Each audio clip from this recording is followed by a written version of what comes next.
കുട്ടികളെ സംബന്ധിച്ച് സംസാരിക്കാൻ വയ്ക്കുക.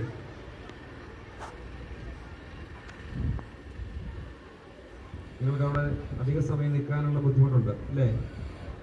നമ്മുടെ മത്സരങ്ങളൊക്കെ നടക്കുക, എല്ലാ സെക്ഷനിലെയും കരോൾഗാന മത്സരങ്ങളുണ്ട്, എല്ലാ ഹൗസ് അടിസ്ഥാനത്തിലാണ് നടക്കുക. അതുപോലെ പാപ്പാ മത്സരമുണ്ട്. അപ്പോൾ നിങ്ങൾ കുറേ അധിക സമയം നിൽക്കേണ്ടി വരും. അതുകൊണ്ട് നിങ്ങൾക്ക് ഞാൻ ഇരിക്കാനുള്ള സൗകര്യം തരാം. ആൺകുട്ടികൾ പള്ളിയുടെ സ്റ്റെപ്പിലാണ് പോയിരിക്കേണ്ടത്. ആൺകുട്ടികൾ ഇപ്പോൾ പള്ളിയുടെ സ്റ്റെപ്പിലേക്ക് പോകും.